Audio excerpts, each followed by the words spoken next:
even putting me in very vulnerable places where like I'm naked in a bathtub, you know? And it's like, but that's what the reality of my life was at that point. It's like sometimes it was so painful that all I could do was crawl out of bed, crawl into the bathtub, fill it with water, and like just try to make it through the day.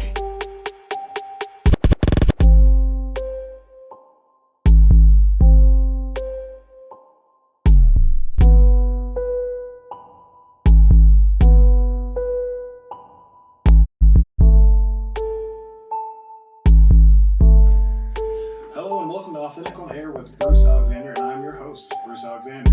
My guest today is Robert Ruiz, a dedicated community builder and education programmer. More about Robert after today's reflection. How does balance affect your identity? ADHD is my superpower. Kind of.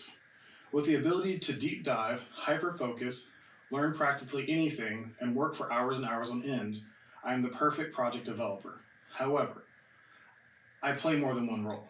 I'm a husband, a father, a friend, as well as many other things.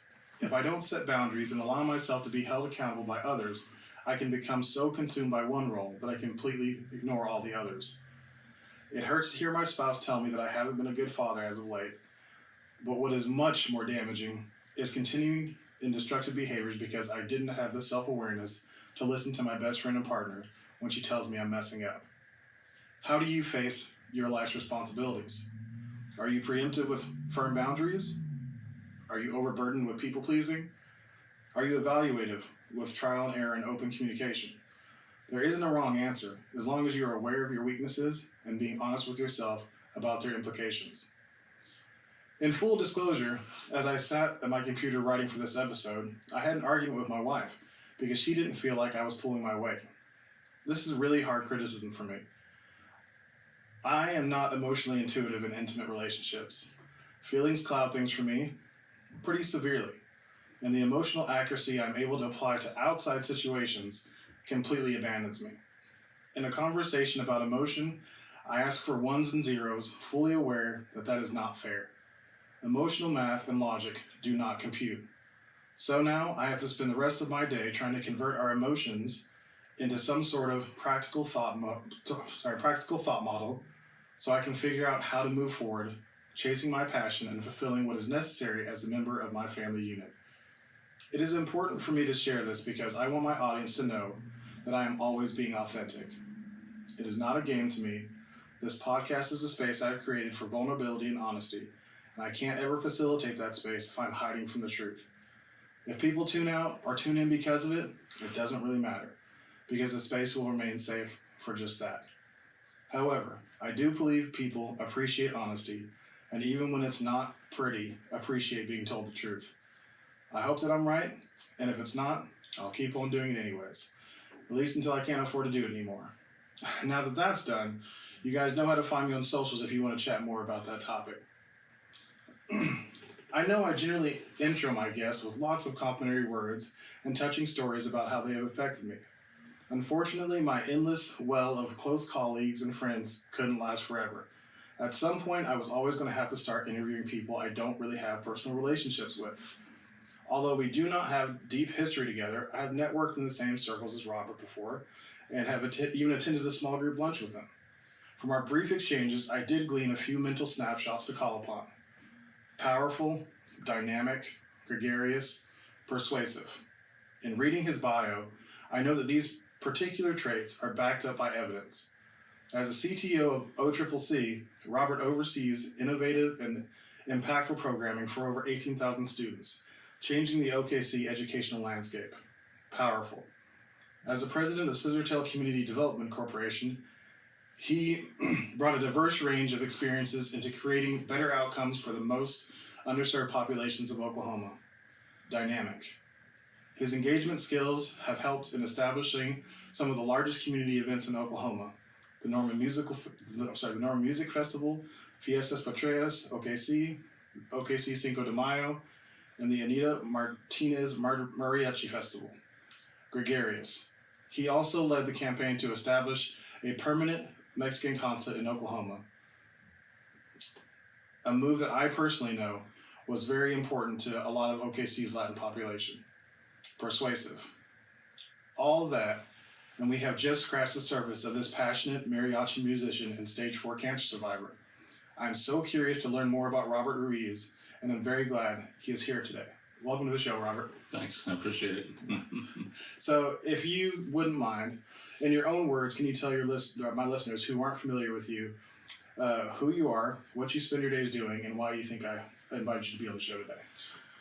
Well, first and foremost, I'm a father and a husband, and father to 4 children. They're not quite children anymore. They're all adults now. Actually, my youngest just turned 18 this last summer, and a member of the Hispanic community. I'm a transplant from San Antonio, so I bring some of those experiences and backgrounds to Oklahoma. But Oklahoma is my home now. I mean, I've lived here for quite a long time. I think 26 years. And so Oklahoma is my home. I want to give back as much as possible. Surviving cancer gave me a lot of perspective, and especially with what I want to do with my life. And more than anything, I want to have impact. And so that drives a lot of the work that I do. And when you say you want to have impact, what exactly does that mean to you? For me, it means that something I do is going to make somebody's life better. And that looks different in many different situations, whether it's bringing happiness to people by playing music that reminds them of home, whether that means, having them remember a loved one because I might play one of their favorite songs. And then on the complete other side, really changing somebody's life through access to education and to opportunities that they might not have otherwise had. Bringing families closer together because they're able to have a shared experience that they wouldn't have had otherwise. There are children in this community that have never known a year where they haven't had Hispanic festivals accessible to them because of the work that I've done. And so that means a lot to me. And whether people know that I founded those festivals or behind those, that really doesn't matter to me. What really matters to me is that those things continue and that families are able to continue having those experiences. For the students that either I've taught directly or that have gone through programs that I've designed, or that their work is facilitated through me doing boring infrastructure work, something nobody may ever see. If through that work I've helped somebody gain a college credit or a degree or a career, then that is all meaningful impact for me. Absolutely. What was your childhood like? Did you have access to those types of things? I was very fortunate. I was born in probably one of the poorest areas of San Antonio. My parents, on and off, lived with their own parents and mobile home parks and things like that at the very beginning of our family. My dad became an auto mechanic. He had jumped around between working at Church's Chicken and then working on the railroad in Kansas, and a varied history, and then finally got into working on cars, which was his passion. Grew there, eventually became a certified technician and then eventually a master tech. And through hard work, my mother also worked as a unit secretary at the hospital in the intensive care unit of our children's hospital, and she worked there for her whole career. I mean, working in an intensive care unit can be very challenging and difficult, but I think she also felt like she was playing a role there in saving the lives of children, helping families, and she stayed there her whole career. I can't even imagine nowadays thinking about somebody being in one job with one organization, their whole life. But they both worked really hard to get us into nicer neighborhoods and then eventually nicer schools, and so I had access to educational opportunities. Yeah, and in some sense, I was lucky that I didn't feel like I had to work as hard. So a lot of things came natural to me. In some ways that was a blessing. In some ways it also was challenging because I learned as an adult that you can't just make it in life based on your intelligence or your talent or those sorts of things. I mean, over 90% of what's going to make you successful in life is your ability to work hard, you know. And so I had to learn that a lot as an adult, especially with the challenges that we had, because I faced many more challenges as an adult than I did as a child. I mean, I feel like I had a very blessed childhood. I had two parents in the household. We had a pretty good upbringing. It was strict, but I think me and my two older brothers, we all turned out really, really well. And then coming to Oklahoma, I came on a full ride scholarship, academic scholarship to OU, and it was kind of this perfect situation, probably for about 2 years, and then kind of it all kind of got flipped, on its head, and so that led to many, many challenging years, and so, but as far as my childhood went, I think it was pretty blessed. Yeah. Cool. Can you tell me in your own words what authenticity means to you? Well, I use the word a lot, especially when we're talking about some of the community events, and I think I want to emphasize that community events they're not just parties or celebrations. For me, they play an extremely important role for our communities in general. However, the reason why I use the word authenticity a lot in association with them is that as I built the Fiestas Patrias Festival, as I built the Cinco de Mayo Festival, there are a lot of pressures to make these things into something that is not authentic. And so for me, it was very important that these festivals really serve the purpose of bringing families together, of making sure that children that are growing up here in Oklahoma, of parents who didn't grow up here, are able to have some of those shared experiences in an authentic way. And that means that their culture is being presented in an authentic way. It means that those histories are being presented in an authentic way. And the ceremonies are authentic. And so that means that they're not somehow changed to fit somebody else's idea of what these things should be. And so for me, when I talk about these kinds of experiences, that's where I use the word authentic, is because we also had to build a critical mass, right? So I would often get criticized. I was like, Robert, well, you don't do enough to reach out to the mainstream community or the non-Hispanic community or these sorts of things, especially in the beginning of the festivals. But I knew that the festival starting out really had to build a critical mass of history and trajectory to make sure that those events were going to be able to maintain authenticity. That they weren't going to be able to be taken over by some other agenda or something else. I see other Hispanic events in the community that are really catered to non-Hispanic audiences. And that's fine. We need those as well. But for me, it was always about maintaining that authenticity, growing to a critical mass where those are going to be able to keep that authenticity and then invite the community in, the broader community in. Because now that actually benefits everybody, because the people that are coming in from outside of the Hispanic community are able to trust that what they're seeing is an authentic representation of that culture. And so in that sense, that's a lot of the reason why I use that word authenticity is in relation to that work, Yeah, it's interesting because I hadn't even thought of that tie-in to how I view authenticity, about being genuine in yourself. Thinking about an event like that, I could see how authenticity would be very important, both to the people that it's supposed to, the end user, and to you yourself trying to put it on. And so I think that that brings up a few new questions. First, how hard is it for you to be so focused on making this, whatever event it is, authentic, and also be authentic yourself? Because that's a whole different battle whenever you're trying to do things to, I've set up events before. Like I understand how you have to rub elbows and talk to the right people, and sometimes an opportunity comes to sacrifice yourself to get the thing that's going to be right for the event. Mm-hmm. Is that something you've ever struggled with? Oh, absolutely. And I've lost relationships because of it.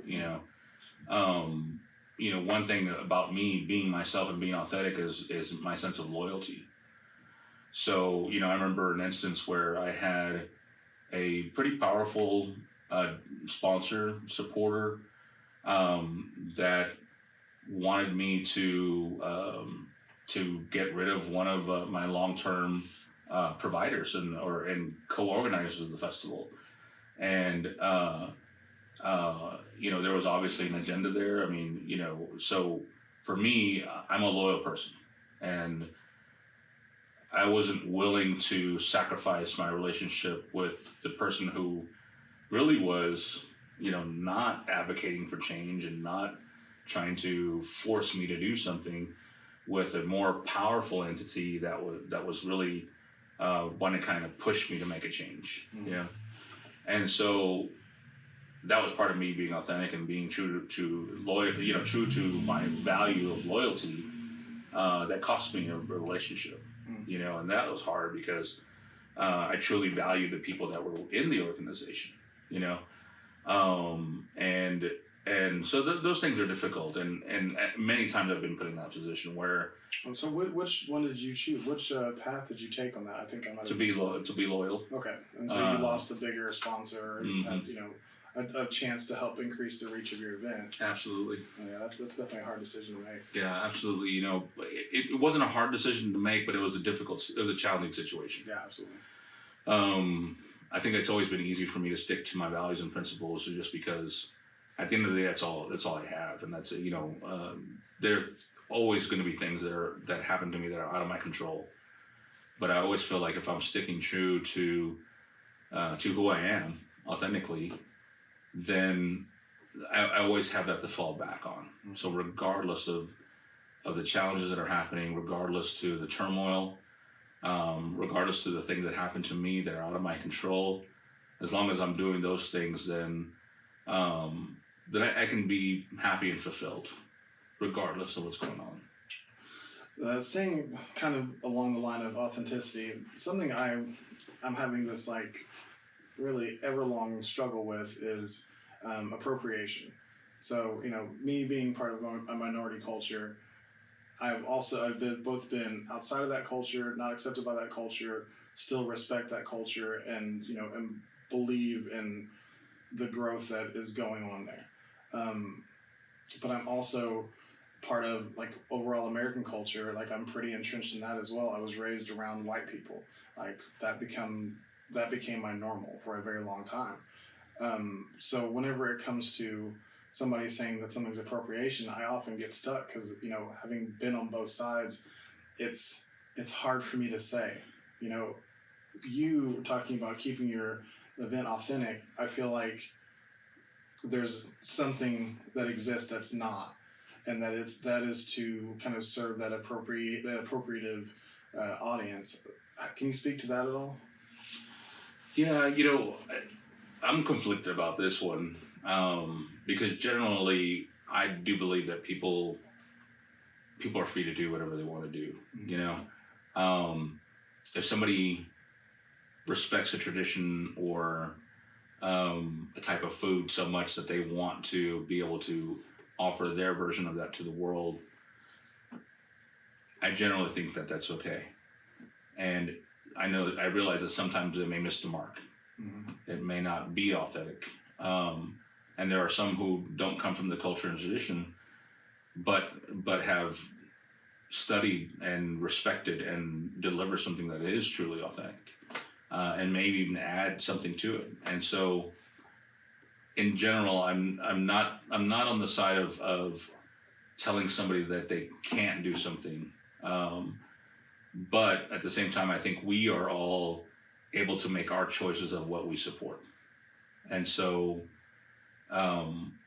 if somebody isn't being authentic, or if we have our own beliefs that well, we should only support those that come from that culture, or come from that background, that do these things, then those are choices we can make, right? Yeah.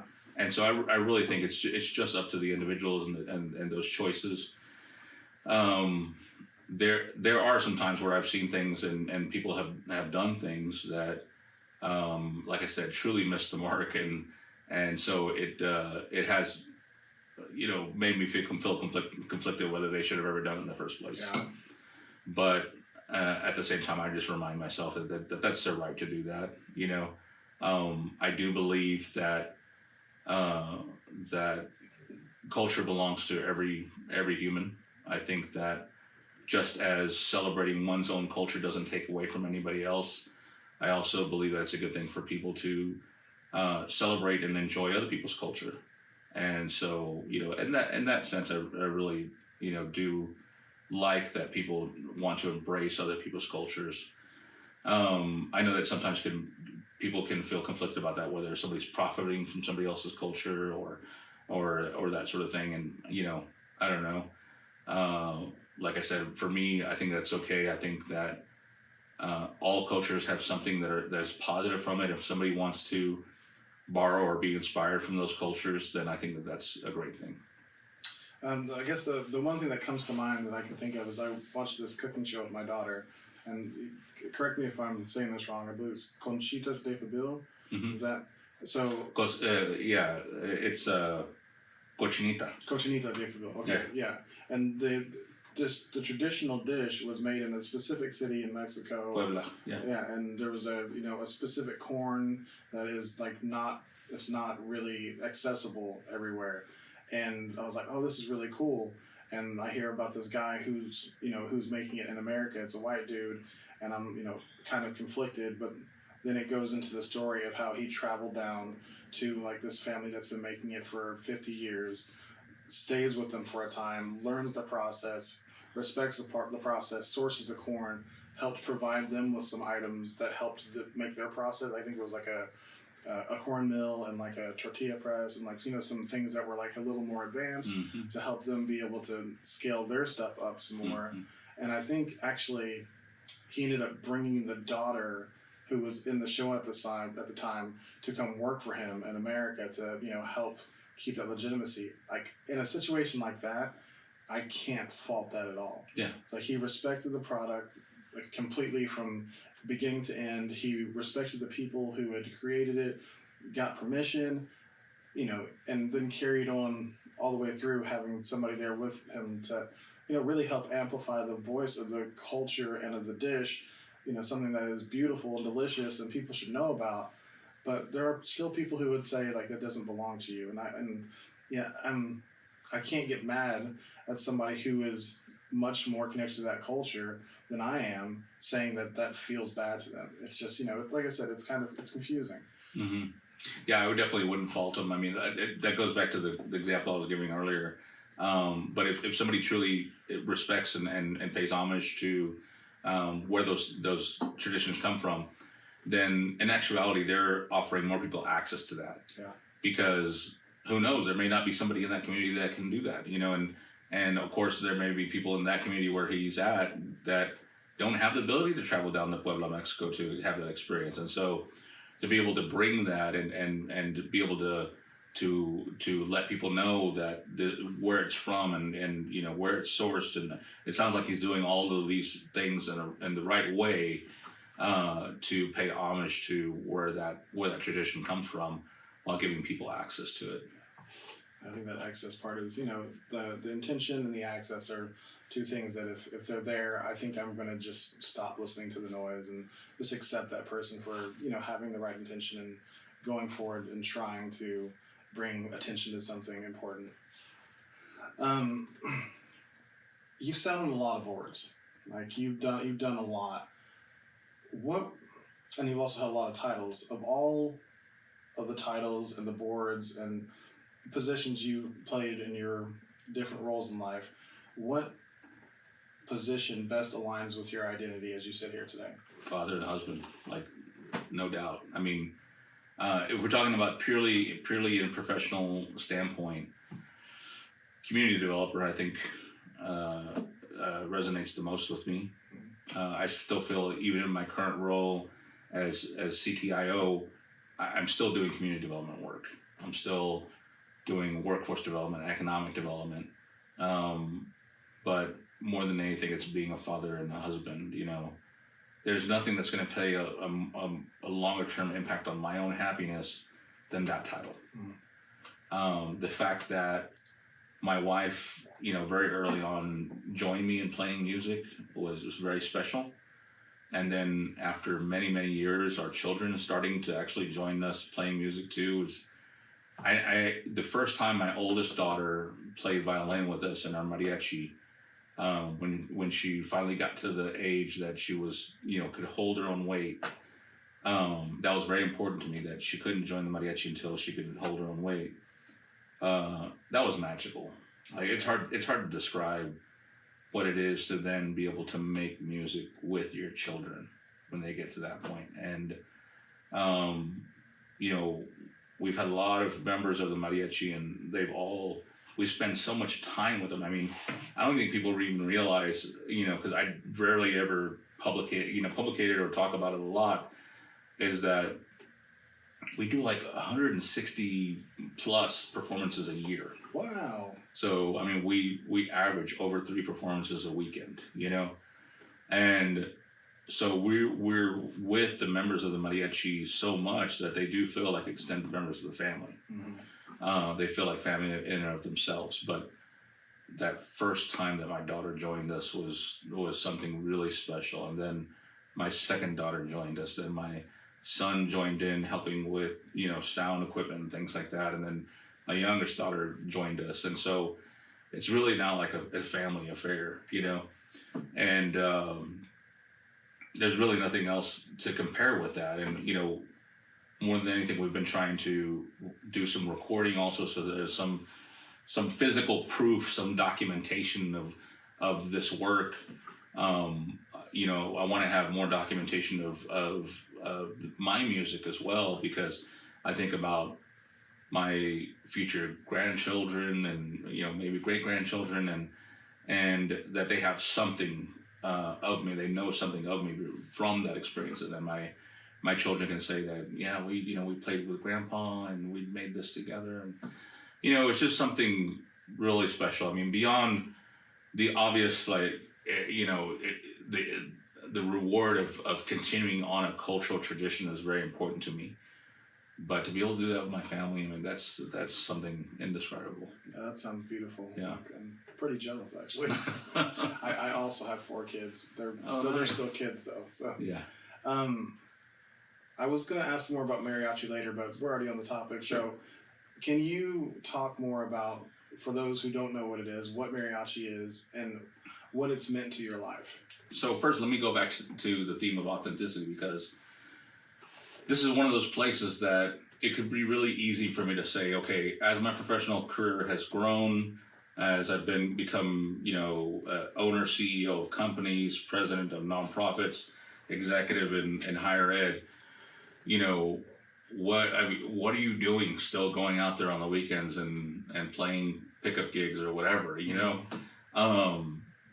but it's so much a part of who I am that it's not something I would let go just so I could, not, open myself up to judgment from other people. Right. And so I try to own it as much as possible. And I think that helps actually reduce the criticism, because if I'm not ashamed of it, if I'm not embarrassed of it, and I am very, very proud of it and I embrace it, the people pick up on that. So they're a lot less likely to criticize and that sort of thing. I think I've also had the criticism of being a jack of many trades. I think people used to, I think maybe still, but people used to use that as a derogatory statement, right? Jack of many trades, it's like master of none, right? So it's kind of like this, oh, you're too scatterbrained and you're working on too many things and you can't get good at any one thing. And so I tried as much as possible to prove that wrong. But then I was really comforted when I finally found, I think it was last year, the rest of that phrase. I was wondering if you were going to go there. Yeah, because it's only part of the story, right? And so the full thing is, jack of all trades, master of none, but oftentimes better than a master of one. Yep. Yep. That's powerful. So I think it also talks about our highly specialized society, right? Everybody wants to specialize in one thing, wants to be put into one peg and just be the best at that one thing that they can be. But then they don't have these other experiences and sometimes other perspectives. And I feel oftentimes that innovation and creativity comes from this diverse range of experiences that you can bring to the table. Absolutely agree. And being an artist and a musician for me is one of those. And so that means a lot to me. Mariachi music is just for some nuts and bolts. Mariachi is the folkloric music of Mexico. Mm-hmm. Like a lot of folk traditions, I mean, it's steeped in history. It is highly representative of a culture and a country. And mariachi music in particular is one of the great patrimony arts of Mexico. And I use patrimony in the sense of país, of patriotic, Okay. And so one unique thing about mariachi music is that it's still highly relevant. So when you look at other folk traditions in many other countries, including our own, it's kind of relegated to a genre, kind of a specialized genre that people are like, I like folk, folk Americana and things like that. No, I mean, top 40 music on the radio right now is mariachi music, So amongst other genres, banda and norteña, but mariachi is still highly relevant. And so that's one really cool thing, because when then you start talking about, okay, how do we keep the tradition going and how do we get youth excited about it? Well, it's not that hard because the youth are already listening to it on the radio, What do you think that says about your culture versus like traditional American culture, that mariachi it's a top 40 thing? It's something that is like, I hear it being, blasted on radios, and I was at the doctor today and I heard they're listening to mariachi music on the, little radio behind the stand. That's pretty uncommon as far as, folk music goes. Yeah, absolutely. And, and it still evolves. I mean, mariachi music that's on the radio today, is not the same as the traditional sones from Jalisco at the turn of the 18th and 19th century, but the ensemble is still there. So that ensemble being able to make a living doing this work and playing popular music is the same ensemble that's keeping those older traditions alive, So it goes back to those shared experiences. So for me, like, when you look at American culture and you see pop music constantly evolving, right, which is a great thing, right, because you want things to evolve. But what your children are listening to are just a completely different from what you grew up with, right? Right. And so there's a disconnect that happens there. And so imagine when a family from Mexico comes to the U.S. and their children are growing up with a different culture, different language, and there's this huge gap. It's not just the music they listen to, right? It's language, it's values, it's culture. That can be very dangerous for a family.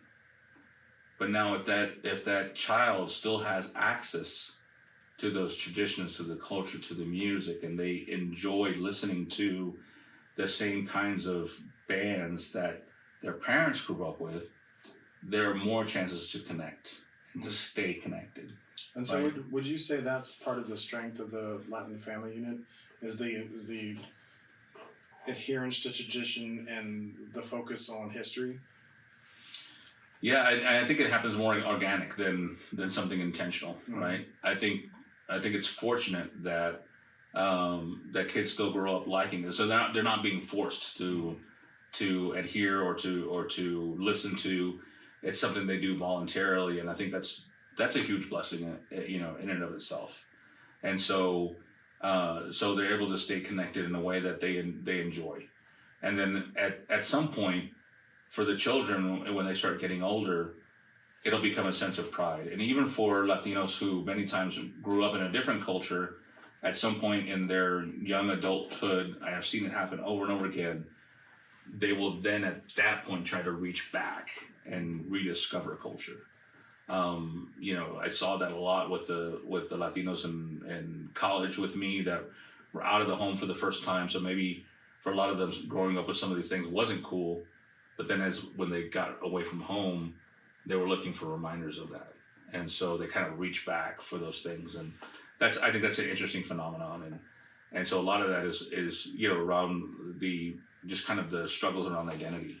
I feel like the Latino community has a lot of struggles with identity because different from a lot of different other cultures. I mean, we're an ethnicity, not a race, right? So Latinos look completely different, from each other. And you have all the races there present. But what ties us together is that history, those traditions, and those sorts of things. And so language, not necessarily having to speak Spanish, but some of that language vocabulary, that shared vocabulary persists. And so that helps us keep tied together and to either build community or find community, right? But then at the same time, we struggle. I mean, I've had discussions within groups of Latinos that we struggle with our own histories and the fact that we're all so mixed that, when you trace it back, I mean, some of us, most of us have different mixes of blood, right? So it's like, okay, you had indigenous blood and you have European blood, and what does that mean? And is there internal conflict within people? And, because you don't know how to feel about history, so there's lots of struggles around that. But sometimes it's that identity struggle that actually helps us feel more identified with each other, if that makes sense. Yeah. The collective disconnect with something solid. Yeah. I think that can bring the entire world together because everybody feels that way at some point. Yeah, and like what Selena's dad infamously said is like, especially for Mexican Americans, he said it's hard being Mexican American because you have to be more Mexican than the Mexicans and more American than Americans, and you never feel like you truly belong, and so it's an interesting place for sure. Do you think that's still pretty accurate?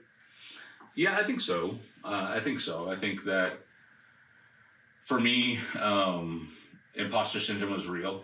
That's my next question. That's so funny. It's sometimes being the only person in spaces that's like me. Mm-hmm. And so feeling like, do I really belong here or not?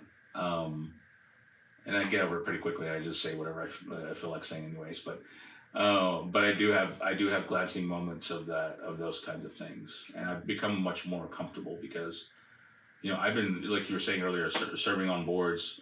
I was one of the youngest board members at the Mary Abbott Children's House when I started there. I would think I'd have been 21 or 22 at the time, maybe. And for a long time, I was the youngest board member on whatever board I was on. But I've been serving on boards for a long time. And partly I understand that the reason why I started on board so young was because of who I represented, Yeah.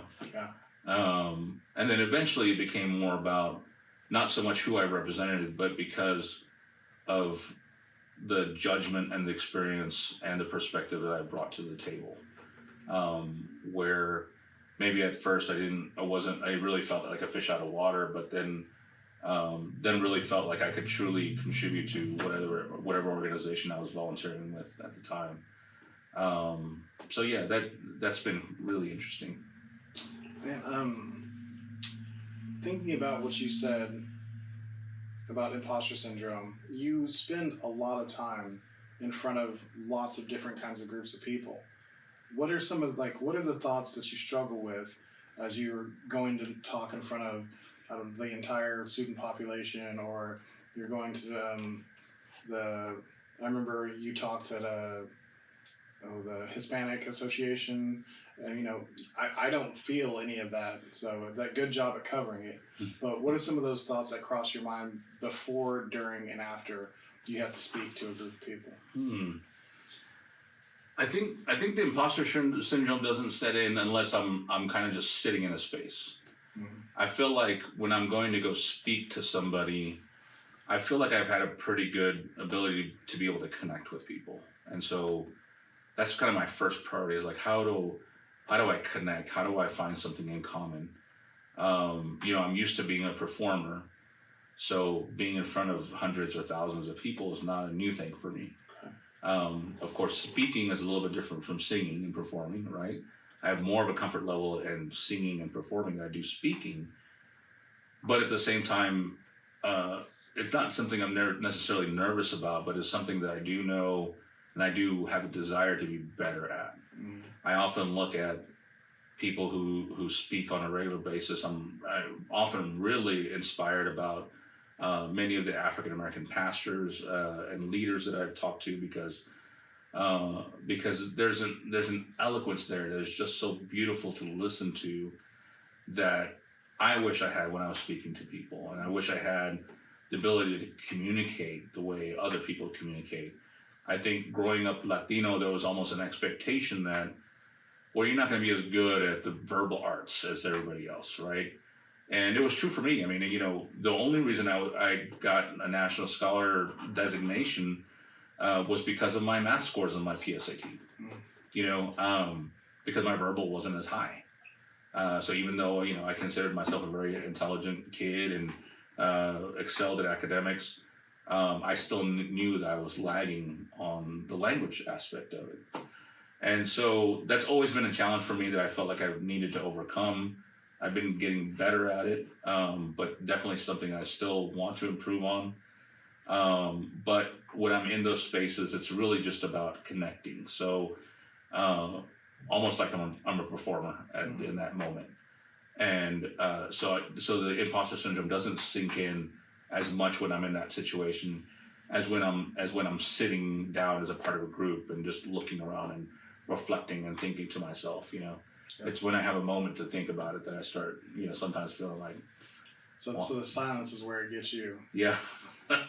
Do I belong here? Is my perspective really needed here? Am I valued here? Some of those questions come in, and I'm insecure, right? And so I'm always wondering what other people are thinking, or reacting to what I say, because I'm also empathetic, right? I care about what other people are thinking and feeling, and I really try to be careful about not stepping on other people, when I speak, and but then I have this other conflict of this value of saying what I believe, right?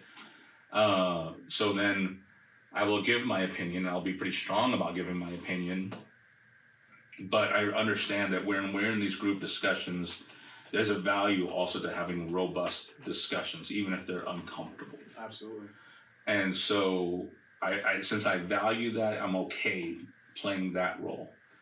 But then I understand that, especially if I'm a part of a board or if I'm a part of a leadership team, that once we make a decision and once we leave that room, that we're all on the same page, right? That I don't have any power as an individual outside that room, where I have power is as a group inside that room. And I think that's important for people to understand, especially as they enter into public service or as they enter into some of these volunteer leadership opportunities, that it can't be about them, that it has to be about the institutions that they serve, and to understand their role in those when they're in those situations, and then to understand as much as they can have those robust conversations and bring their perspective. At the end of the day, when the decision is made by the group, that they need to be able to take that forward, and if they can't do that, they might not be the best person for that role. Yeah. And so I think that's something also important for us to learn as leaders, is how to best serve the institutions that we're at as well. And that kind of brings up a question we talked about before on the show, and that's how much of yourself are you willing to sacrifice for either the greater good or for your own dreams and ambitions.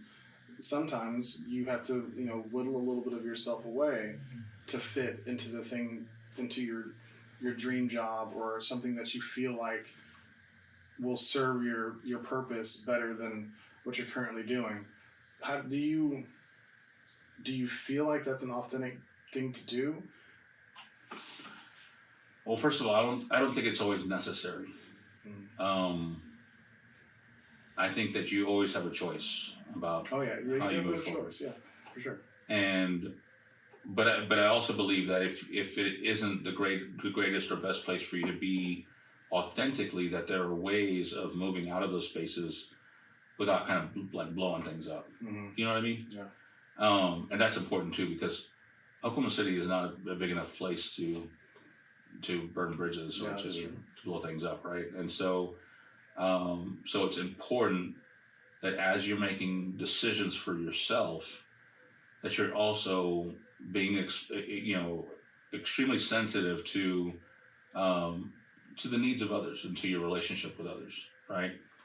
That just because you're not in the right space doesn't mean that you have to sacrifice a relationship for that, right? There are sometimes when people test your relationships, and sometimes you do have to sacrifice those relationships, but it's more to keep true to your values. Now, as far as whittling yourself down to be in a position, I don't know, sometimes there are compromises made. Like I said, especially when you're in those group situations, as long as you said what you needed to say and leave it all out on the table and respect the process and the governance structures, then I think you're okay. You're not whittling yourself down because you put it out there. When you're whittling yourself down is when you have objections to things, but you stay silent. Mm. When you see things that you don't agree with and you don't make it known and you don't explain yourself well. Because ultimately it's also our responsibility, if we have feelings and if we have opinions, that we do a good enough job of explaining those things. Because if we don't do a good enough job of making our case, then maybe we're wrong. Mm. We have to be able to admit that we could be wrong. Yeah. Right? And so that's why I think, like I said, it's really important that whatever the decision made in those group situations, if you understand your role and what's needed to move forward, that you can do so without sacrificing yourself. Now, if you're truly making, if you're truly compromising your principles or values, I think that's not a healthy place to be in, regardless of where it puts you. I guess what I've learned through my experiences is that there's a difference between sacrificing yourself and letting situations and experiences shape you into a better version or a more rounded version or whatever. Sometimes it is, like for the example you gave, speaking out in the correct way versus being the person who like always says directly what comes to your mind as soon as it does. That's not how you really operate in most group settings, especially not in something as professional as a board. You don't get to just talk whenever and say whatever you want. It's not always time for that. And that's something that, that's a specific example is something that I had to learn through my, professional career, is that sometimes it's just not your time to talk. And initially that felt like I was, being shut down and I wasn't respected, I wasn't valued. There may have been some truth to that, but I also wasn't respecting the process. I homeschool my kids, but I tell them, there are going to be times in your life where you're not going to be sitting at the kitchen table like we learn. You're going to have to, if you go take your SATs, you're going to have to go to a room where you have to stay silent and you have to follow the rules in order to get that next step in order to enter college. So is that the way that we always act? No, I encourage them to move around, do whatever they need to be able to, pay attention, get the energy out, whatever. But that's not always going to be the case. You have to respect the systems that you're interacting with and work within their rules in order to be able to be effective and get the things that you need from them. Absolutely. You mentioned processes. For me, that's a high belief of mine, is that I can often trust processes more than I can trust myself. Mm. And because I also have to be humble enough to know that I don't always have the answer. But I know that if I can follow a process, or if we can follow a process that we all agree on, then regardless of the outcome of that process, that we're going to be in a better place because we followed it. Right. You know, rather than try to force some sort of agenda or anything like that. You know, I did a lot of community organizing work, and one of the really empowering things for me about community organizing work is that I didn't have to have the answers. Mm-hmm. And in fact, I was empowered to set my agenda or beliefs or ideas aside, because at that point, and being a community organizer, kind of like a coach, you know, somebody walking along community members and their journey, it was about their journey of discovery. It's about their development of leadership and their ability to make decisions and exercise their own power. Mm-hmm. So then I got to let go. I'm often in positions where I'm looked to be the person that has the answers, or that has the judgment to make decisions. And so that process was exciting for me because I didn't have to play that role in that situation. I could let go, and it was really wonderful because, especially as we worked with people that were very close to the issues that they were working on, they had so many, you know, amazing ideas, and it didn't matter what their education level was or any of that, because whether they had any experience in the area of what we were working on, whether they had any education in pedagogy or financial literacy, or you know, any of those things that we were working on within communities. They had answers that were truly innovative and creative because they were the closest ones to the issues. Yeah. And that was always amazing for me to see that process of discovery, that for my roles, it was asking those critical questions, and it was helping people find that spark that created this internal revolution for themselves, to realize that they know a lot more than what they think they know, and they learn they know a lot more than what they give themselves credit for, and that they are powerful regardless of how many times they might have felt powerless in their lives, right? And so it was always amazing for me to see that light bulb turn on and inside someone when they made that discovery and changed their belief about what they're capable of. That's awesome. I just had a question, and I kind of was thinking about what you said, and I kind of forgot my question. Speaking of trusting processes, can you tell me if Plaza Mayor is a situation of trusting process gone bad? Yeah, I would say so. You know, there were promises made, and there was a process agreed to at the very beginning of that project that weren't followed. Let me ask a broader question for those who have never heard about what was going to happen to Crossroads Mall and what the goal was. Can you just kind of lay out what Plaza Mayor was supposed to be?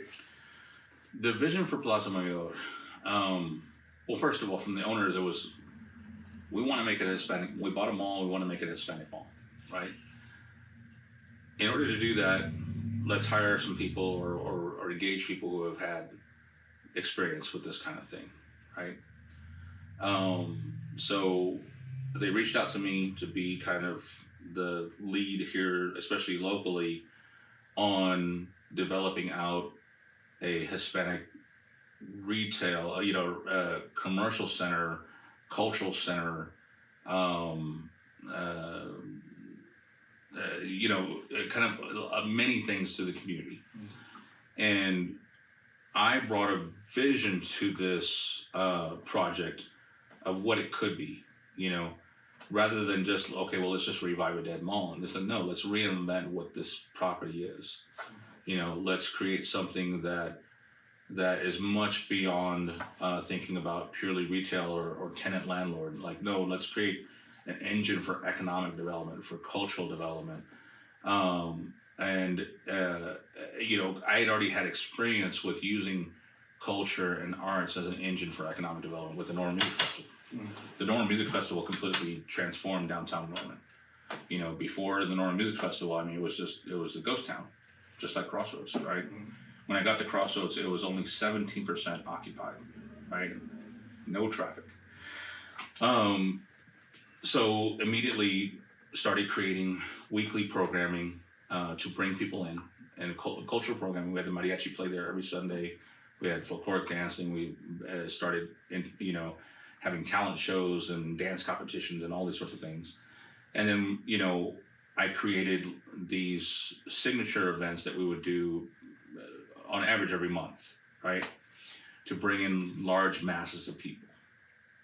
And so as you bring these people in around these activities, that serves as a virtual anchor, because every real estate development needs an anchor, right? Something that brings in people.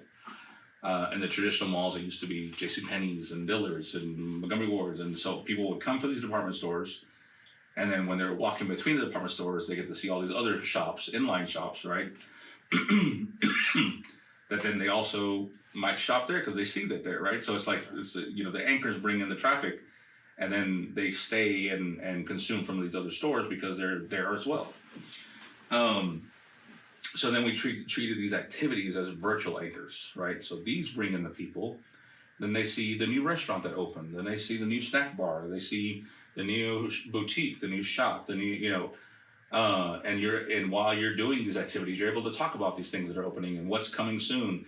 And then, but the way it was different is that this model would also bring in nonprofits, the Mexican consulate, the law firms, a health clinic, eventually a school, and I was hoping eventually a grocery store, and then thinking about, okay, now how do we make this property into a livable community, right? So my vision beyond what was already going on was, how do we start developing out mixed use retail and apartments, and so people living on the property, and then developing the unused property around there. So, there was this whole vision about what this could be, and along with that, the owners had promised to also make investments in that property.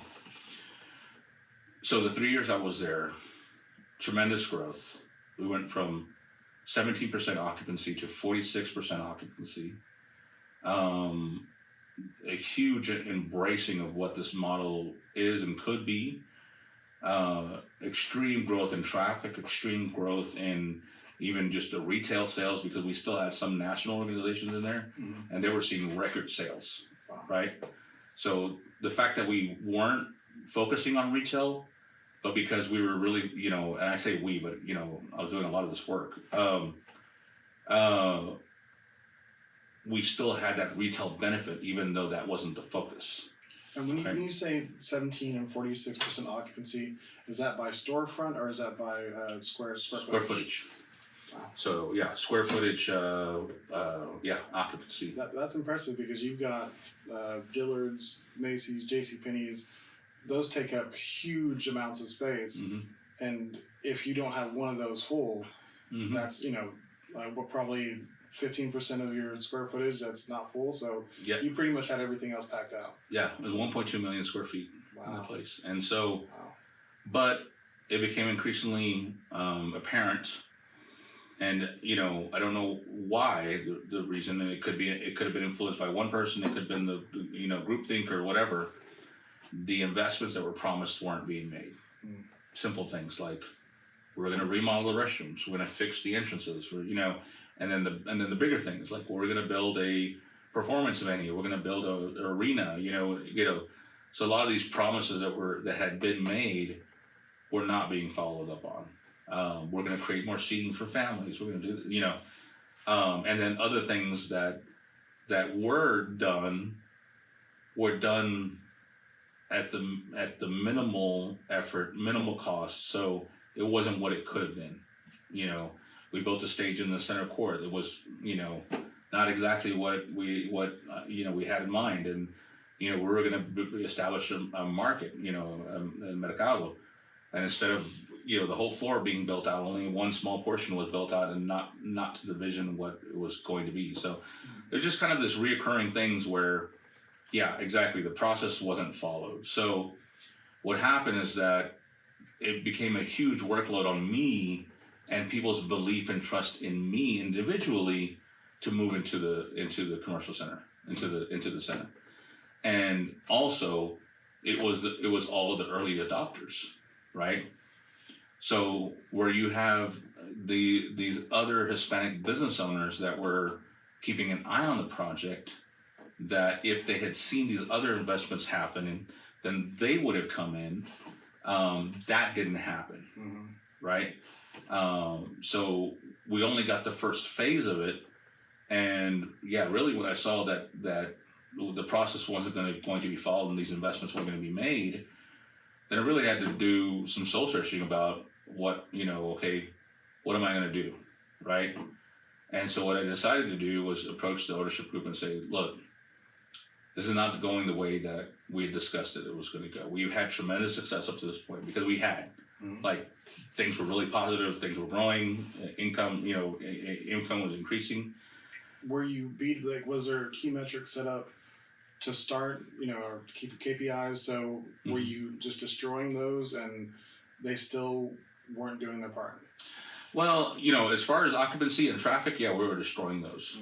As far as income per square foot, we're probably still struggling there, but for me, it's still early on in the process. And like I said, since some of those other things hadn't happened, those investments hadn't happened, then your bigger rent payers were coming in. And was this income per square foot occupied or income per square foot available? Because one of those is going to be much better than the other one because your occupied space is much smaller. Not much smaller, but it's much more reasonable to put that dollar. Well, and also, for the early adopters, in order to incentivize them to come in, it was dirt cheap rent, right? And so it was a per square foot rental price of the occupied space, right? And so I said, look, guys, either give me more autonomy on how we you're making the investments in this project, or I'm out, And I think they misinterpreted it to think that I wanted to get paid more. And so they offered me more money to stay, commission structures and things like that. And it wasn't what I was looking for. Right. Because I knew that if nothing had changed, if the initial promises and processes weren't carried out, then it wasn't going to be successful.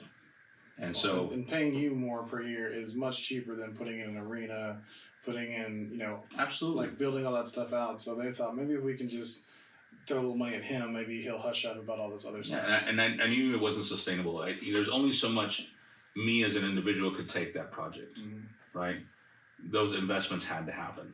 The other work had to happen. And so I opted to then, rather than take the increase in commissions and pay, move over full-time into community development, because I really felt like that's what I was doing there. I wasn't just a real estate developer. I was doing community development because I was truly looking at what our community needed.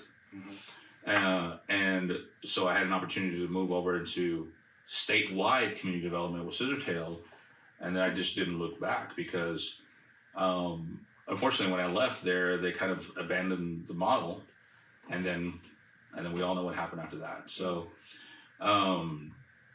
it's unfortunate because I think, and I've said this before in other places, is that my biggest fear came true in that people that weren't aware of what happened there might have thought that, oh, well, the Hispanic community was not big enough and didn't have enough buying power to support a project of that size. And that wasn't the case. Yeah. That was not the case. If anything, we showed that the Hispanic community is more than capable of making a project like that viable. So what's your perspective on that project now, and what was it then? As far as, do you wear it as a loss, or do you wear it as a badge of honor of you stuck with your integrity, tried to do the right thing, and they weren't willing to meet you halfway, so you had to separate ways? I do wear it as a loss. I wish I had been more successful in that area. I did learn a lot. It was difficult to navigate because I've been used to that point being an entrepreneur, so I had always been the boss. Right. I had always been in charge of the projects that I'd undertaken. This is one of the first times where I was actually working for somebody else, right? And where I didn't have complete autonomy over the decisions made during the process. And so it was a learning experience for me. I do consider it a loss because of those things that I feared did come true, and the fact that what I still think is prime real estate sits there empty to this day.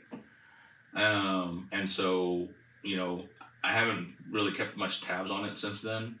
But, hopefully something positive gets made out of it. And I'm really grateful for the fact that one of the deals that I did, participate heavily in was the selling of the anchor to Santa Fe South. Mm-hmm. And so I'm excited that still persists to this day. They have thrived in that space. That's good. Of course, they could have been a really great part of something much grander in that property. And so we'll see what the future holds for that. But I'm also not afraid to lose. Mm-hmm. That's the thing. Like, I'm not one of those people that's going to be like, oh no, that wasn't a loss. I held to my integrity, my values, and I just walked out. Right? No, wasn't quite like that. But I knew that the situation wasn't sustainable. Right. So you said you wish that you had been more successful. What could you have done? I think a lot of it is being more persuasive, laying out my case in a better way to the ownership groups. I think that they made the best decisions that they could make with the information they were being given. And I wasn't always a part of that process of the information that was given. Mm. And so that's always the frustrating thing, is that sometimes people make decisions based on the information that they're being given. It's not that they have any sort of negative intent, right? Yeah. I see it happen all the time. And I think it's easy and maybe sometimes a cop-out for us to say, oh, well, they're just bad people. Mm-hmm. It's not the case. It's not, the vast majority of people out there are not bad people, even if we don't agree with the decisions they make or the things that are going on. These are smart people that have had success in other areas. Sometimes they haven't stayed true because it's a new situation. They didn't stay true to some of the things they knew needed to happen in other places. I mean, they weren't afraid of making investments in other properties, right. And so something here was different, right? So, I wasn't always in the position to be able to communicate that to them. I wish I had done better with the relationships there, to where I was in the position to be able to give some of that information. But like I said, some of it's learning experiences. I mean, people are vastly different, and they come from vastly different areas, and we need to be able to learn how to understand people and how to make ourselves understood. And we have to take the onus upon that when we're not understood, right? So I think because of that is why I say I could have done a better job, but I have to be able to recognize that to take it forward, to say, okay, if I'm ever in these situations again, then I'm going to do a better job of this. Mm-hmm. And I did, and so it was a great learning experience for me. Like I said, just because you lose, that's not a negative thing. I think people are too afraid of losing or failing. I think a lot of times we call it failing, but you can't be afraid to fail, because a lot of times it also keeps you from doing anything in the first place. Yeah. So if you're always afraid to fail, then you're not going to try many times, And I think so I embrace that. I'm not afraid to fail. I'm careful not to, and I'm a good steward, especially when it comes to other people's resources, especially as I moved into the nonprofit world, and now into higher ed, which is a government organization, a state organization. I have to be very good steward of public resources, right? Mm-hmm. As a nonprofit, a steward of community resource donors and grantors, and then on the state side, a good steward of taxpayer money, essentially, right? So those decisions have to be made with a lot of care, and I also have to go in and be able to analyze and say, do we need to be doing this? Do we need to be spending these dollars? Is this duplicating efforts? So it's, some of these maybe things we might think of boring, but they ultimately are some of the most important work that we do to be good stewards of that. So yeah, I mean, it was just a learning experience, I would say, and I think for anything that we can look on where we didn't get the outcome that we wanted to, we have to not be afraid of saying that we failed and be able to learn from that, because if it was always somebody else's fault, then we're not learning anything and we're not growing. So thinking of another situation that I've heard that has happened with you, you had a handshake agreement with a location that I'm not going to say the location, not because I don't want to out them. I don't want to say the wrong one and be incorrect, but you had decided on a price for, I think it was the Cinco de Mayo. We had done the Cinco de Mayo celebration there, yeah, and so we had already had a price. Okay. We had already had a price. We'd already had agreement, and then we were getting ready to do our fall festival there that had already been confirmed, and we already expressed that we were going to do these 2 events there every year. And there was basically a handshake agreement moving forward that this was going to be the price for the foreseeable future, right? And so, go ahead. Yeah, and so we had our first event, and it was a tremendous success. 30,000 people came out to that event. Everybody was pleased. We had nothing but positive feedback, and it was just a continuation of the growth of these Hispanic festivals. And then so like we're ready to move forward. Let's lock in a contract for the next date and get moving on all that. And delayed, and then when we finally met, which was getting closer to the event already, then it was all of these things about things that went wrong at the festival, right? Oh yeah. Which was all surprising, right? But all had no merit, right? And then using that as a justification to say, okay, we're going to charge this now and charge this, and ultimately it came out to, and beyond charging all these things, we're also going to take control of your, I know you've traditionally handled your own food at your event. We're going to handle that. I know you've traditionally handled all your concessions. We're going to handle that, right? So for an event that was very successful, they had increased our cost to be there by about 480%. Wow. So essentially pricing us out of the space. And that was really difficult, because to me, when I get confronted about about something that seems irrational, then there's usually something I'm not seeing beyond what's being presented as face value. Right. And so, it came down to a conversation that said, hey, if you don't want us there, just let us know, right? Because this is a completely 180-degree turn from where we were after our first event, right? And then we were having these discussions and talking about what was fair, and then it was, I guess word had gotten back that one of the things that we're trying to understand why these decisions were being made. I think in a meeting that we had also said, well, is it because of what we look like?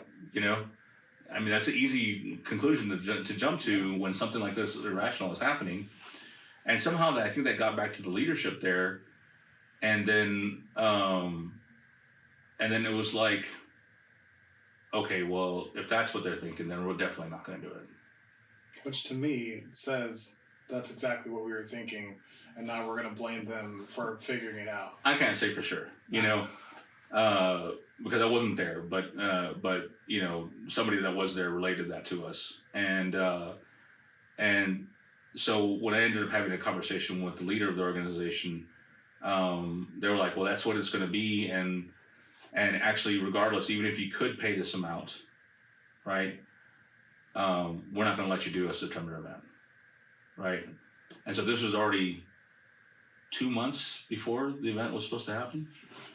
And so it put us in a position where we were scrambling to find a different venue, and luckily we did, and it was still highly successful. But that was a challenging situation, because for me it felt like there was a small group of people, or maybe even one person, that just had way too much power over public resources, right? Because it wasn't the city, managing the space, even though it was city property. And so to me, there was something that wasn't set up right about that, and that it did seem like an abuse of power. So that was difficult, especially since it's kind of an ideal space for what we do. Do you want to say the name of this? No, it's okay. Okay. I appreciate that. But regardless of all that, I think that, it's kind of cliche. People say things happen for a reason. But regardless of all that, these festivals have been something that is treasured in our community. We didn't want to sully it with, some sort of public, outing of people and accusations and things like that. Especially when, I've lived long enough to know that things are complex. Yeah. Right? And things are not always what they seem or what they look like.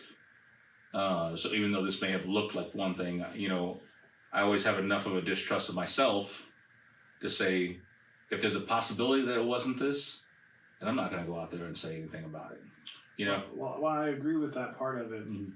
I've been through similar situations before. Mm-hmm. And how did you deal with? I mean, it makes you feel kind of crazy whenever there's just this completely irrational thing that you're trying to figure out. You're consulting with mentors and other people who are saying, man, this sounds pretty wonky.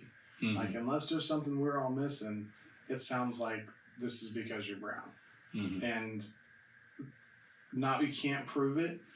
These are the situations we're faced with often, is like, this is the world we have to go out into and do business. And sometimes somebody's just not willing to work with you because of how you look. Mm-hmm. How did you deal with that? I deal without taking it personally. I and unfortunately there were two other groups that also were from minority groups that had similar experiences, right?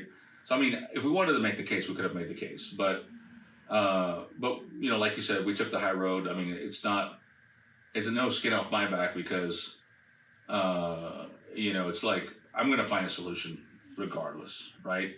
And these are events that are for the community, so it's not like it's something that hurts my family or anything like that, because like we don't make any money off of these things, right?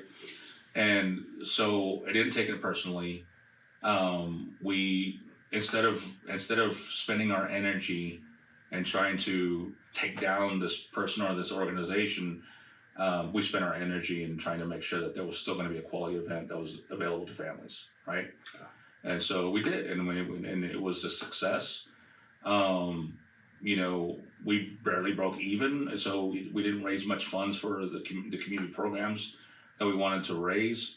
We did a little bit better than break even, but given the circumstance, we could have done a lot better for our community programs.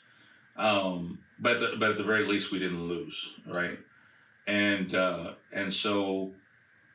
I said, the blessing in disguise is that now these festivals have found a permanent home at OCCC, and so regardless of that challenge, I don't think most people in the public didn't even knew that there was a challenge, right? And so all that they know is that they've been able to experience a magical event every year, right? I think I might have said this earlier, but there are kids in our community who have lived their whole lives who have always had access to this. That's pretty amazing. Yeah. And so as much as I can focus on that, the other stuff doesn't become as important, So, it's okay, you're very emotionally mature. I'm almost 40 now, but I am trying to be emotionally mature, but it is not something that comes with age. It comes with work. It comes with, knowing yourself and trying to do better.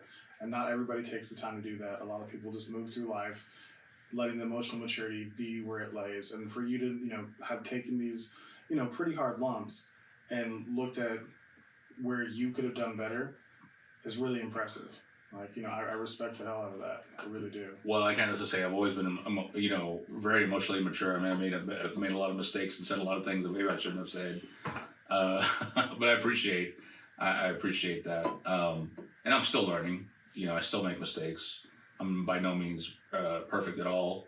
And so, but I do give myself some grace too. I know I'm not perfect, and I know I'm going to make mistakes. So I just have to be kind to myself. So, kind of switching back to your role as a musician, you have your musician side and your other many hats that are service minded. How does that dichotomy exist between performer, which is generally a kind of selfish thing, like the attention's on me, pay to like listen to me, like all that stuff, versus being in so deep into service organizations and trying to give back?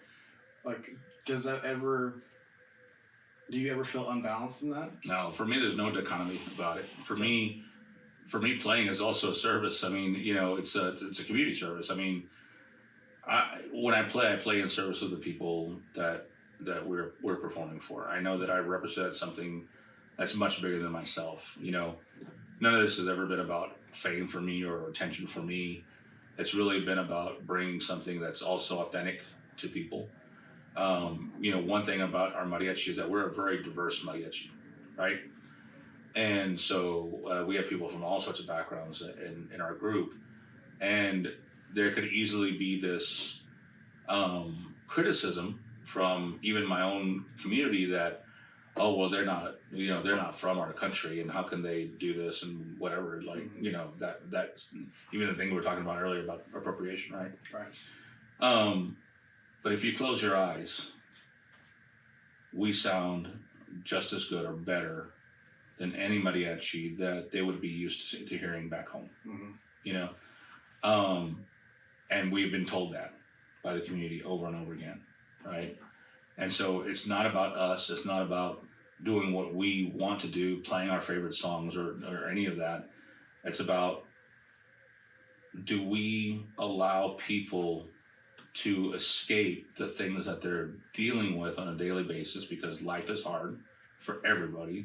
Life is a struggle. When you have these celebrations, and when you hire a mariachi to come play at your house or play for this event, for that event, you want to be able to just like escape for a second, right? You want to be able to remember good times. You want to be able to remember even sad times.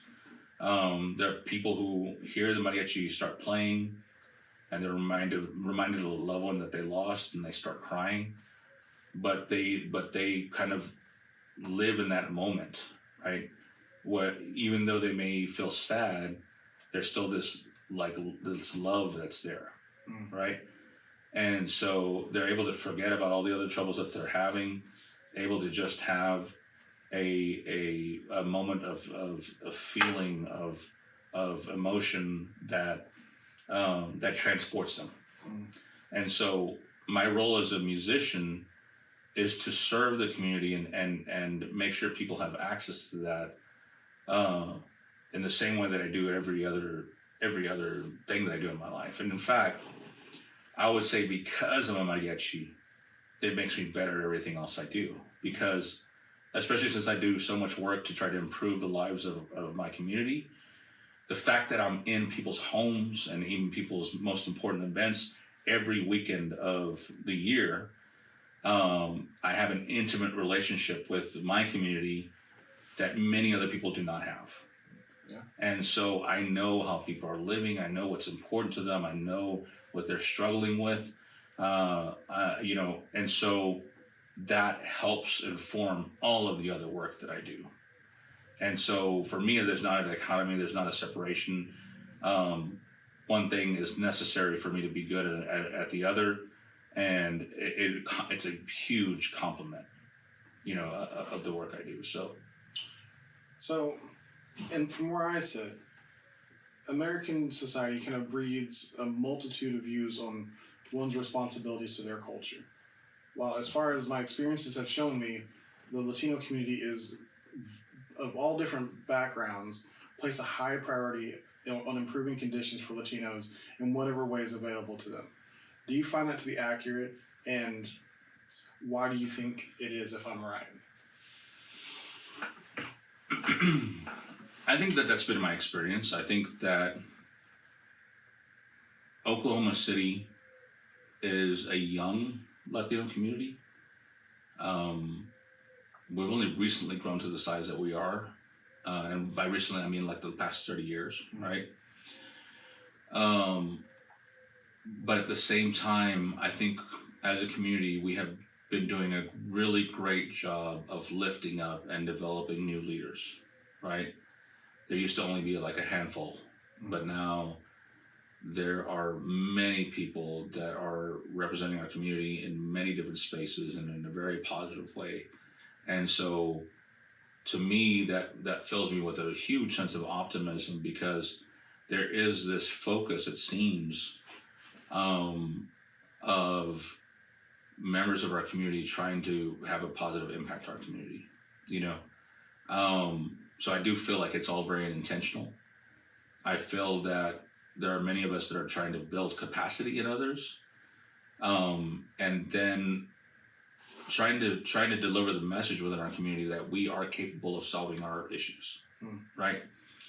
So especially when we're looking at major problems within our community, it's looking at, okay, do we wait for somebody else to fix this for us, which is probably not going to happen, or do we take the initiative and do this ourselves, right?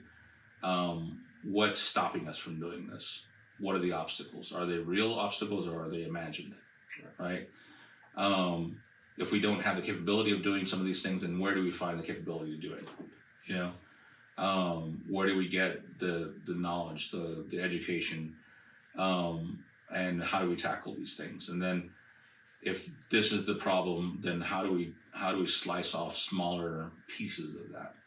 How do we break these off into issues, and then use our relationships with other people in the community to organize around these issues, take action, and try to fix something, or try to build something, try to create a new institution. You know, we're at the point as a community where we're able to build our own institutions, right? Yeah. The festival, you know, Fiestas Patrias is coming up, you know, on September 17th, and it in and of itself is an institution now, you know. So our celebrations have become institutions. We're building our own organizations, our own nonprofit groups. You know, we went through that process of community organizing a new financial institution. So now we're creating financial institutions where we might have better access to the tools that we need to build wealth within our community, right? And so yeah, I think there is a concerted effort, maybe not as organized as we would like it to be.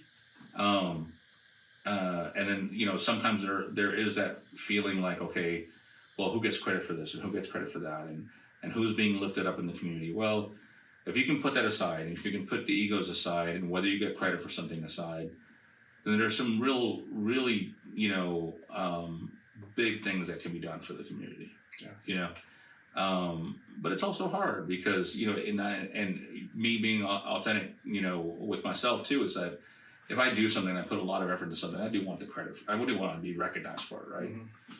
Mm-hmm. It's hard when you put years of work into getting something accomplished, and then people forget that you were even a part of it. Like all of a sudden, you know, something gets approved, and then it's like then everybody jumps on that and jumps in at the last minute, and they're like, I'm doing this, and I'm involved with this, and you know, I made this happen. Well, it's like, well, you weren't even there during the process, right? Well, it's good to hear that you are human. You do have a little bit of weakness in you. I definitely feel that. Yeah. I'm definitely not the first person to say, look at me. Mm-hmm. Whenever I've worked on something hard, I want to be associated with it. You know, I want to, as much as I want the thing to be successful more than I want to be successful, I still want people to know that this is something I put a lot of time and, you know, work into. And I think that's most people. And the people who don't feel that way, like I respect the heck out of them, but I don't really get it. Like, did you ever really care if you were able to not?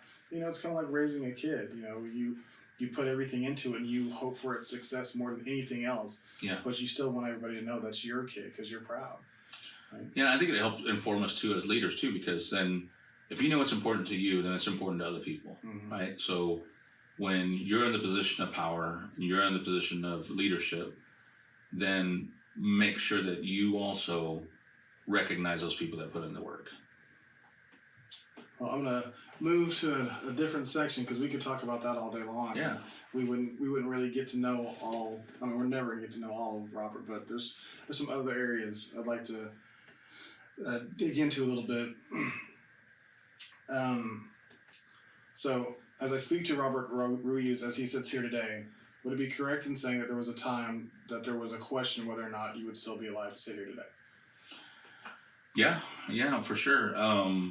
Maybe more than once, but in particular, I back in 2014, January of 2014, I was diagnosed with stage 4B cancer. So it was cancer that was quite a bit advanced. It had already spread to other areas of my body. It had started in my throat and then went to other areas. I think one of the first questions people have is like, "Oh, well, it's in your throat, so it's because you were singing, right?" And it's like, no, it had nothing to do with my singing. I was told that it was a viral cancer. It's kind of interesting, or it was caused by a virus. And so that was extremely, I don't know if I would say humbling, but it was a moment that of course changed my life, really more so in putting things into perspective, and really more so testing what amount of pain and discomfort I was capable of enduring, right? Let me shape the way you're going to tell the rest of this part just a little bit. Like, as much as you're comfortable, can you describe the roller coaster of emotions and uncertainty from the time that you start to suspect that it might be cancer to diagnosis and until remission and on to today? My time at which I started to suspect it might be cancer and finding out it was cancer was very short, unfortunately. So I had a lump on my throat, and I was told that it was just a benign cyst, and in fact I was going to be scheduled to have a surgery to remove the cyst, what they thought it was a cyst. And one morning I woke up and I couldn't talk and I couldn't breathe right because I was sick, so my I had swollen up even more than what I was, and went to the hospital, and they said, no, there's something else going on here. And so they took me over to OU Medical, where they're able to do more tests and do, radiated sugar tests and find out that it was cancer, and that it was substantially advanced. And so I had a sizable tumor in my throat, I think because I'm overweight, that people thought, well, and I thought too, like my neck's swollen just because I'm overweight. Mm-hmm. Wasn't the case. Like, I'm still about the same weight I was before I had cancer, but my neck is completely different size than what it was back then. And so I just didn't notice because it happened so gradually, right? And so when I found out, the impact on me was substantial in the sense of like I said, putting my life into perspective. But I think it was probably even more emotionally damaging to my family, particularly to my wife, because then, she also had to think about what does life look like if my husband's not here, what does our family look like if my father's not here, it's like. I think so many times, like, the attention is put on the person that has the cancer, right? But not enough times do we really talk about the trauma that it really puts on the whole family, because at some point, every member of the family, the life that they knew is turned on its head. They're thrown into chaos because they're trying to figure out, okay, well, what is this new world that I live in, right? I always kind of come back to like this Garden of Eden story, right? I think that the story of Adam and Eve really is a story about trauma, right?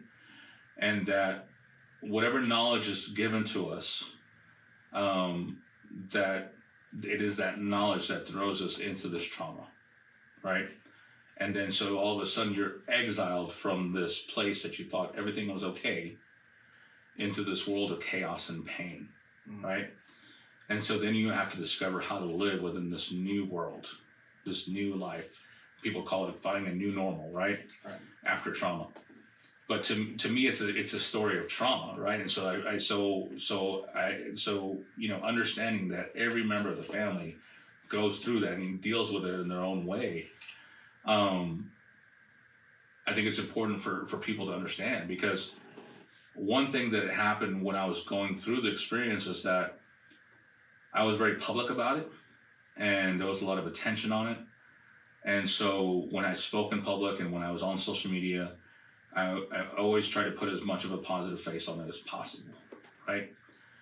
But I at some point realized I was doing a disservice to people, because there are so many people that were struggling through cancer. Even my own struggle was much more painful than what I was letting on. And that was not a good thing, because then I would hear people say, there was a good friend of mine that got throat cancer, very soon after, I had been diagnosed and started treatments.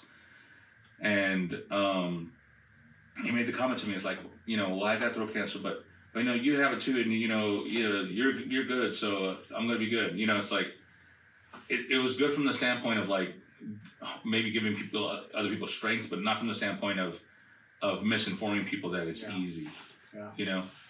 And so because of that, me and my family made the decision to put out, after I had gotten better and I had some time to heal, the first music video project that we did was a music video called Urge. And it took a song that I think is generally understood to be a romantic song, but really gave it a new interpretation.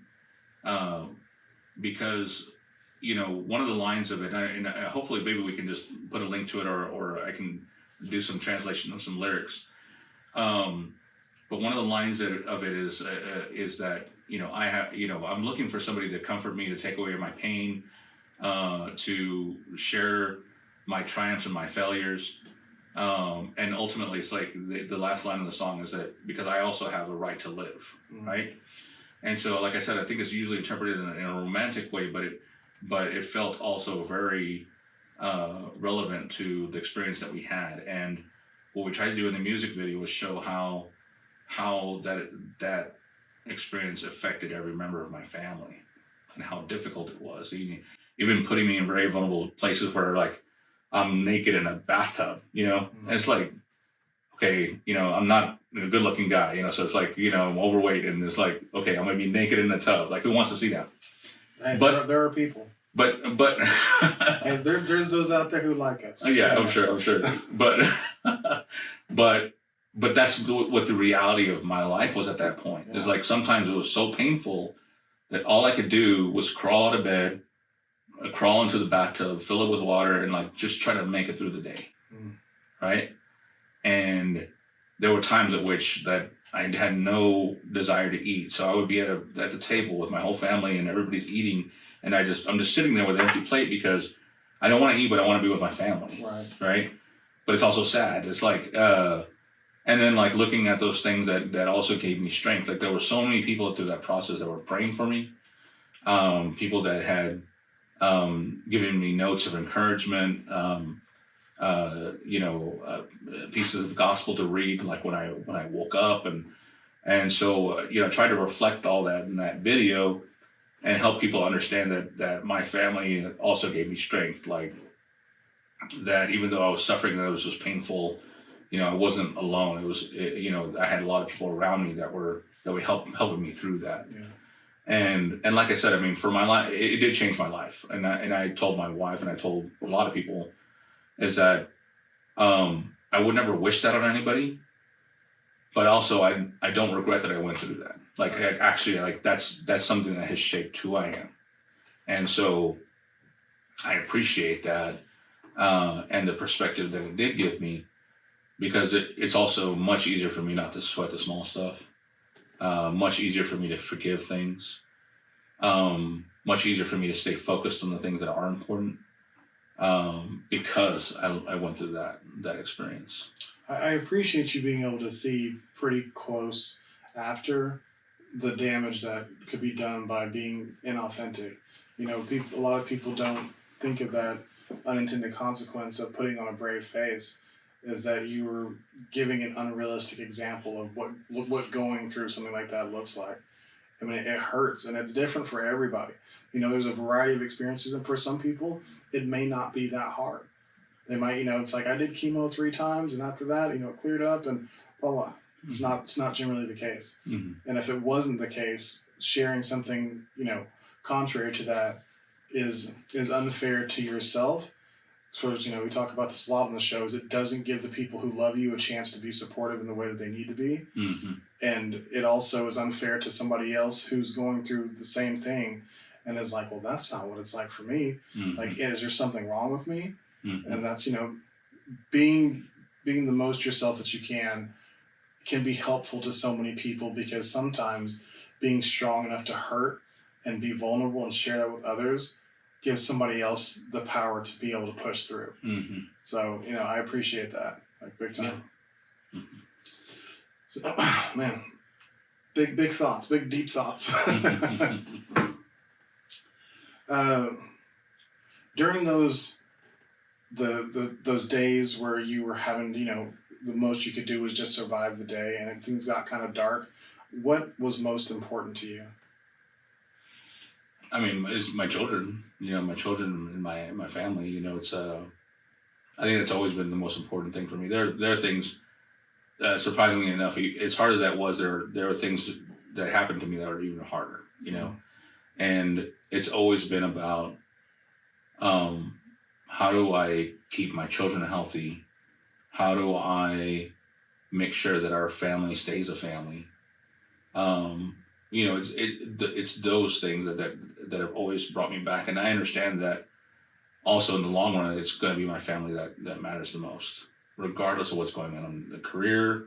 I of course want to have an impact on my community, and hopefully I leave some legacies there. But first and foremost, it's my family. Is there anything that you can share that? I mean, cancer's pretty bad. Yeah. What was worse than that? Oh, the attempted suicide of my son. Oh wow, I didn't know anything about that. My son, the one thing about cancer is, like, when it's something that's happening to you and that you had no control over, it's easier to accept, right? Regardless of how bad it is. Yeah. I was okay. Like, if cancer took me, I was fine. I worked. I lived a life that I was proud of. I tried to do as good as I could. Tried to be the best father that I could be. But it's when things that happen to you that are out of your control that I feel many times are much more painful. My son had delayed development when he was very young because he had basically a chronic 3-year ear infection that we didn't know anything about because he didn't show any symptoms of it, right? And so what happened is that, so he wasn't able to hear very well for the first 3 years of his life. So then he had delayed development on language, right? Plus with that, he was kind of on the edge of the spectrum for autism. And so because of that, he was picked on a lot in school, and oftentimes teachers wouldn't see the other kids that were picking on him. They would see his reaction to it, right? And so he was often in a position where he felt like he was being treated unfairly, but he couldn't communicate it.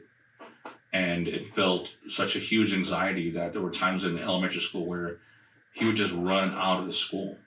Like he couldn't physically be in that situation anymore. And he ran out of the school. And there was a lack of understanding from the administration about what was going on and what was happening, right? And so my wife and I were brought in, and we were kind of reprimanded for his behavior, right? And I had to let them know that this isn't behavior that he has at home. He is a loving, well-behaved child at home. That there's something happening here that is making these things happen, right? We were very blessed that that he was later able to find an advocate for him at school, that he could trust and be able to still make it, right? So this school was a great school for my other 3 daughters, but he had difficulties, and he carried that with him, right? Middle school was very difficult for him. He would oftentimes just try to melt into the background and fly under the radar and kind of be lost in some sense.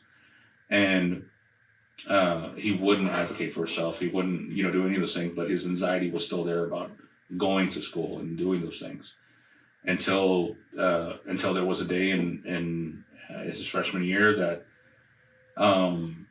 he didn't want to be there, and in order to not be there, he took pills to not be there. And so, there was nothing like having to carry my son's limp body into the car to take him to the hospital.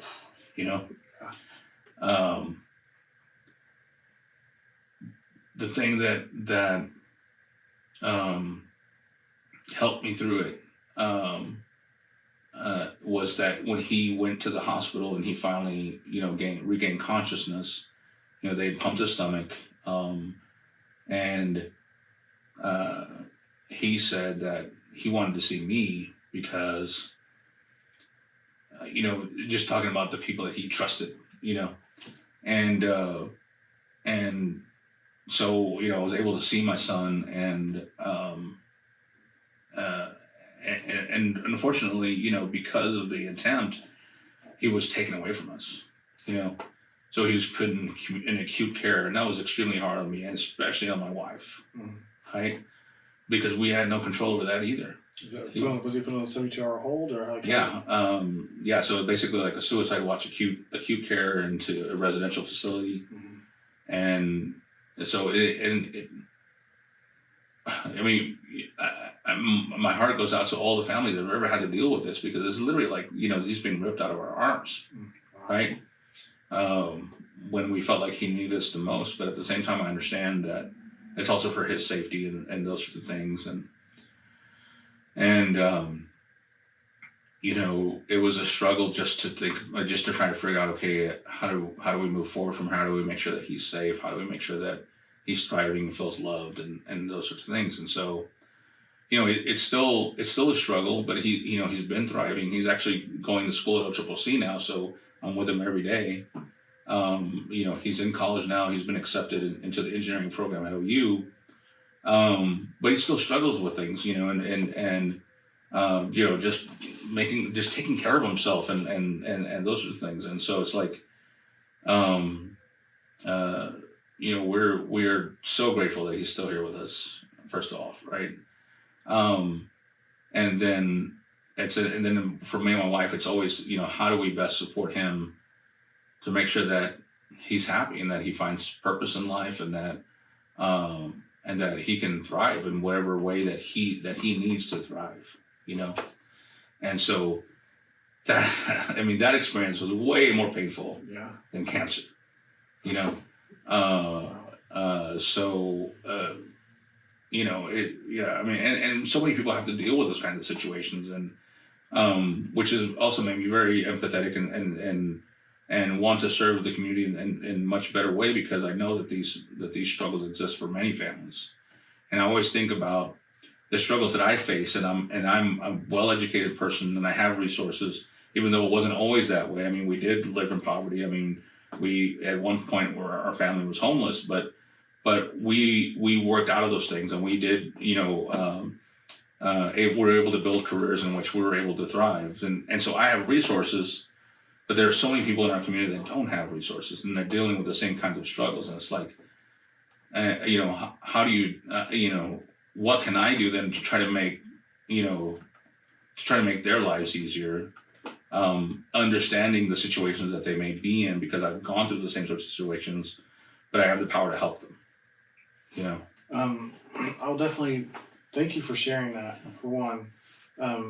I will tell you that on this show, we are huge advocates for neurodivergence. Like I said, I'm ADHD. My last guest, who's one of my best friends, has a son who's on the spectrum, and it's something that's very important to me. So I appreciate you sharing that story, for one, because I know that it's hard to talk about. It was hard for me to hear, because I have a son whom I love very much, and that's a really tough thing to even imagine. So actually living through it, you did, and that's an important part of that story, is that everybody lived through it, and that's beautiful. But I'll drop a link on autism awareness on this show notes, and also if you know anybody who's being bullied and needs help, I'll also link drop a link about that, because bullying, we've learned so much more about the long-term effects of bullying. Like, it may not be today or tomorrow that somebody tries to end their life because they've been bullied. It might be years down the road, and if we can get those people help while it's still early, maybe something better can happen for them. And man, that's that is definitely, you've definitely been through some stuff. Yeah, you know. So, but you know, I laughed only because I do understand that there are so many other people who have gone through these things as well. So I know my experience, even though painful, and you know, there are other things too. But people have all. There's so many people who have had difficult lives. I'm very grateful that I had a very blessed childhood. You know, and I know that there are so many other people that have had very challenging childhoods. And so they're you know, everybody's either been through something or is going through something. And I think the more that we can be conscious of that, I think the kinder we can be with other people as well. Yeah. Because I think it's really easy for us to judge people, for us to make people the villains in our stories. And you know, it's like everybody's a villain in somebody's story, right? And so it's like, you know, it's understanding that everybody's going through something. Yeah. And as kind as you can be with other people, regardless of what's happening, regardless of what they may even be doing to you, it's like, you know, there are very, very few people who are you know, malicious in this world. I mean, they exist. Yeah. I won't say that they don't exist, right? I'm not naive. Right. But the vast majority of people that maybe we have personal issues with are not those malicious people, right? Oftentimes it's really unfortunate situations. It's unfortunate turns in relationships. But as much as we can lead with kindness, then we can, right? If it's a situation that is becoming too costly for us, then we also have to take care of our health too. Right? So a question that just popped in my head is, a big part of authenticity to me is self-awareness in one hand, but I immediately start to think, if that were my son in that situation, how hard I would be on myself. Like, knowing what I know now, I would try not to do that. I would try not to question what I did wrong, how I could have stopped this. Were you able to be kind to yourself in that situation and give yourself grace, or was that something you struggled with? No, I think my son made it easier for me, and my son made it easier for my wife, because he was able to express how much he loves and trusts us. And so, and I know that's not always the case. Yeah. You know, I think from that sense we got off easy, right? But I definitely have had other situations, very traumatic situations in my life. Is that did I cause this? Was this my fault? It was my fault. You know, how horrible of a person I am, or you know, or whatever, you know, it may be. And there are situations where it's been very difficult for me not to blame myself, or to be kind to myself, you know. So, but like I said, my son made it very easy for us, in that sense, because he did reinforce how much he loved us and how much he trusted us. And so so then it was really more of a struggle of how do we support him to thrive, you know. We're still working through it. Yeah. You know, he had some successes, but still has challenges, but we're there for him every day, and you know, that's all we can do. And that's amazing.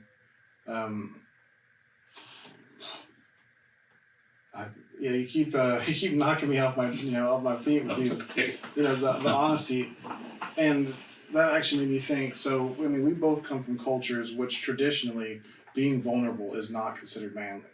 You know, the Latin stereotype of, you know, machismo and, you know, being very manly, and it's very similar in Black culture that men don't talk about feelings. We don't, you know, this is something that as a culture for my generation we're starting to grow out of, but it's still pervasive.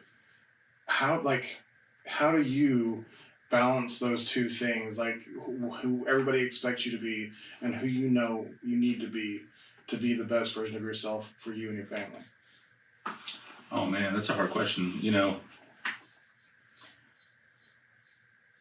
I think for me, it was maybe it's been a long-term evolution, you know, because it wasn't always the case. And a lot of the time, those feelings of machismo and those things come from a sense of insecurity as well. But it's like always putting on this face or this facade, and being afraid to deal with feelings, right? In a sense, it is a term, a type of escapism, right? Because you are pretending to be something you're not, so you are avoiding that authenticity, right? I think once we start admitting that we have pain, it means we have to deal with the pain. Mm-hmm.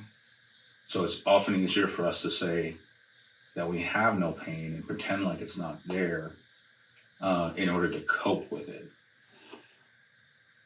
So it's understanding how do we build the tools to deal with that pain in a healthier way, and how do we get past the stigma of being able to seek help. Mm-hmm. Going to speak to a therapist if we need to, going to speak to a trusted family member, a religious leader, whoever that person is that you need to ask for help from to cope with the pain that you're experiencing. It's not an admission of weakness. In fact, it's quite the opposite. I think it takes strength and courage to seek help. I think it takes strength and courage to admit when you're experiencing pain. If you can't talk about your pain with your partner, it's also very difficult because you're almost dooming your relationship because you're not sharing your authentic self with the person who has the most influence on your happiness in your life. Yeah. More than anything, who you choose to spend the rest of your life with is the person that's going to determine really that happiness for the rest of your life. And I say that not in the sense of like they're responsible for your happiness, because they're not, but the health of that relationship and your ability to be able to communicate with your partner and to be able to share pain and work through challenges is going to be extremely important for how you live the rest of your life. And so being able to get out of that space of machismo or manliness and into a space of vulnerability, like I said, I think it takes a lot more strength. And as far as how I got there, I don't know. I mean, I'm still trying to get there. Right. It's a work in progress. I still don't know exactly how to deal with all the pain that I have, right? But I think I'm doing okay. I'm functional at least, Mm-hmm. But I think that's a lot of people, I think a lot of us are dealing with things that nobody knows about, and that, we're trying to find the best way to cope and to deal. And as much as we can find healthy ways to do that rather than unhealthy ways, I think is good. And then when we can find healthy ways of dealing with that, then we need to seek help. We have to seek help. Absolutely. For us and for the people that we care about. Absolutely.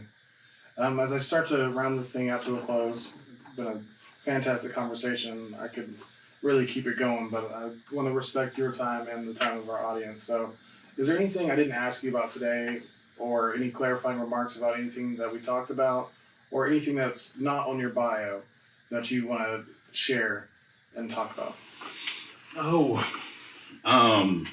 I don't know. I'm sure that we could have. I really enjoyed today's conversation. I'm sure we could definitely try to get back together maybe in a year or so and reflect on some other topics. But not that I can think of right now. But just thank you for inviting me to come do this, and congratulations on your podcast and the conversations that you're having. And thank you so much. Thank you for having me. All right, Robert.